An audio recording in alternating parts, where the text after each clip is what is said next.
Ya, selamat pagi rekan-rekan sekalian. Bagaimana kabarnya hari ini? Semoga hari ini baik-baik semua ya, sehat walafiat selalu ya. Nah, pada kesempatan kali ini saya ingin mengulas ya harga saham BMRI yang data ini saya ambil tanggal 25 Februari ya. 25 Februari 2025 ya, memang agak terlambat ya. 4.890-an dan sekarang sudah terdiskon ya cukup banyak, jadi 4.500-an ya di tanggal 19 Maret 2025 ya. Nah, diskusinya adalah apakah masih layak kita akumulasi ya. Ayo kita lihat penjelasannya ya tentang saham BMRI ini ya, gitu ya. Oke, sebelum lanjut, saya ingin menyampaikan dulu bahwasannya pada tanggal 17 dan 18 Maret tahun 2025 terjadi dalam tanda kutip ya, diskon besar-besaran atas harga saham-saham Big Bank di Indonesia. Ya, Big Bank itu artinya ya kayak BCA, BRI, Mandiri, dan BNI. Ini diskonnya cukup besar-besaran ya. Nah, sebelum kita sampai pada kesimpulan, maka kita lihat dulu bagaimana profil saham Bank Mandiri. Apakah dengan adanya diskon gitu atau resesi ekonomi yang terjadi itu berdampak pada laporan keuangannya ya, versi RTI di sini ya, gitu. Oke, pertama-tama kita lihat dulu dari pemegang saham masyarakatnya ya. Nah, di sini pemegang saham masyarakat untuk BMRI atau Bank Mandiri ini sekitar 39%. Ya, kalau dilihat dari ini apabila perusahaan swasta atau bank swasta mungkin secara pribadi saya agak ragu ya karena jumlah porsi masyarakatnya besar.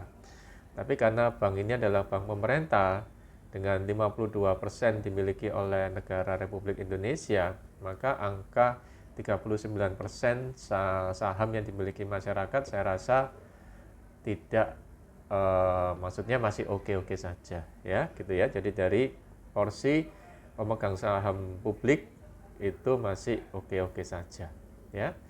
Nah, kemudian untuk pengendali atau top manajemen dari perusahaan bisa dibaca sendiri ya di RTI ya.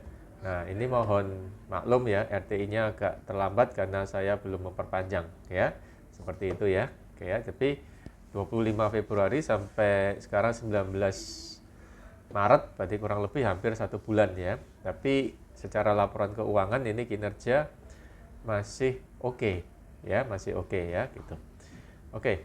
Nah, kemudian setelah ya kita akan masuk ke beberapa kinerja atau indikator keuangan. Nah, yang kedua adalah dari sisi income statement atau laporan laba ruginya.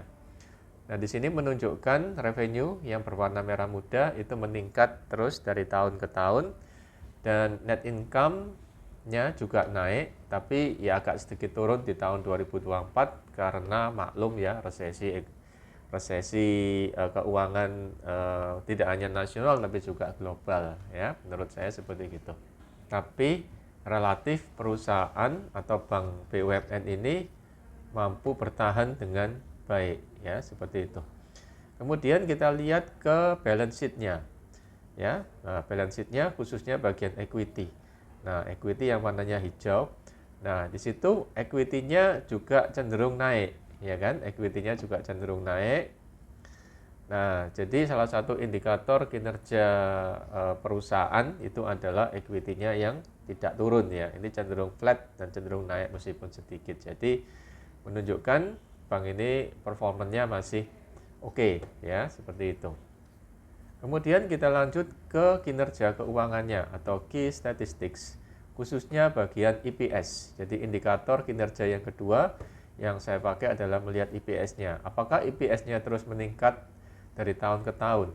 Nah, di sini kita lihat EPS dari tahun 2021 hingga tahun 2024 ya, dari angka 300, 441, 590 dan tahun 2024 598. Nah, di sini angkanya meningkat terus ya. Nah, menurut saya di tengah situasi resesi nasional dan global, kinerja perusahaan, kinerja bank yang BUMN yang bisa meningkatkan EPS secara meningkat ini bagus, ya. Menurut saya ini bagus ya. Bahkan 2023-2024 tidak hanya flat tapi dia meningkat meskipun sedikit.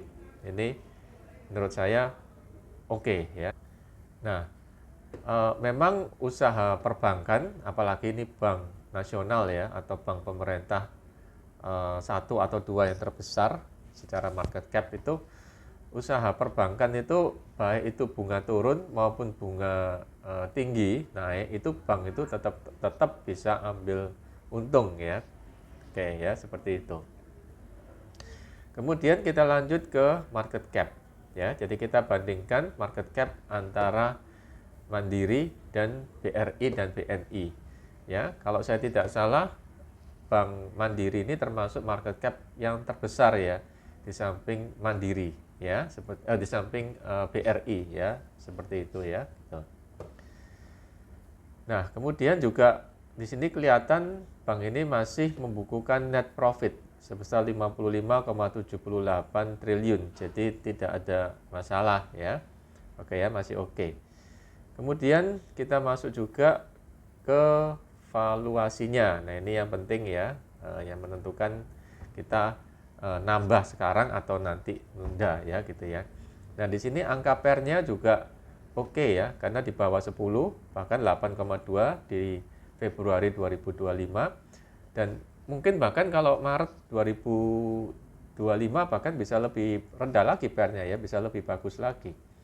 Kemudian PBV-nya juga masih oke ya, 1,61 di bulan Februari, dan di bulan Maret ini PBV-nya sepertinya lebih bagus lagi karena harganya sudah turun juga ya dari 4.900-an ke 4.500-an ya di tanggal 19 Maret 2025 ya, seperti itu.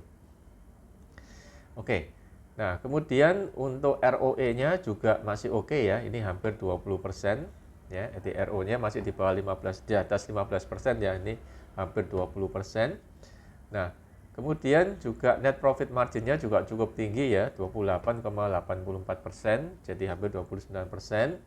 Dan DER-nya ini 7,5 kali ya. Jadi DER yang tinggi pada perbankan itu artinya mereka berhasil mengumpulkan dana masyarakat. Semakin tinggi DER-nya berarti yang dana yang bisa dikumpulkan untuk diputar semakin tinggi ya, seperti itu. Kemudian kita lanjut ke pembagian dividennya. Nah, jadi Mandiri atau Bank Mandiri termasuk perusahaan yang rutin bagi dividen. Ya, jadi tahun 2024, 2023 dan tahun 2022 ini rutin bagi dividen dan jumlahnya cukup besar. Mungkin kalau dihitung ini dividennya setahun bisa hampir sampai 8%-an ya, guys ya. Jadi cukup tinggi ya. Jadi lebih tinggi dari bunga deposito mereka ini. Ya, kurang lebihnya seperti begitu ya. Apalagi dengan harga yang diskon 4.500, 4.400 seperti bulan Maret pertengahan 2025 ini, mungkin terasa dividennya bisa lebih tinggi lagi ya, seperti itu. Nah, kemudian sampailah kita pada pertanyaan, apakah kita akan akumulasi saat ini Maret, pertengahan Maret, 19 Maret 2025, ataukah kita tunda dulu ya. Jadi kalau dari kinerja keuangan tidak menemukan hal-hal signifikan ya yang menunjukkan usaha ini mengalami sesuatu ya, tidak menunjukkan hal-hal yang signifikan ya secara laporan keuangan versi RTI. Bahkan di tengah kondisi badai resesi ini termasuk angka-angka keuangannya termasuk oke ya kan gitu. Nah, kemudian mengingat tadi itu ada PER, PBV, market cap-nya juga besar. Nah, tapi karena terjadi badai resesi, ini harganya terdiskon cukup banyak. Ya, jadi ini bulan Februari aja 4.900-an. Nah, bulan Maretnya tanggal 19, bahkan tanggal 18 itu sempat 4.400, ya kan? Nah, di sini tanggal 19-nya sekarang 4.500-an. Nah, di sini apakah recommended untuk diakumulasi? Ya, ini disclaimer on ya. Kalau saya secara pribadi seandainya ada uang dingin, ini saya mau beli cicil. Ya, ingat ya, beli cicil ya, jadi tidak beli all in ya. Gitu ya, karena periode diskon diperkirakan masih cukup panjang ya, bisa sampai mungkin berbulan-bulan ya, seperti itu ya. Jadi kita perlu peluru juga untuk periode diskon ke belakang-belakangnya juga, seperti itu.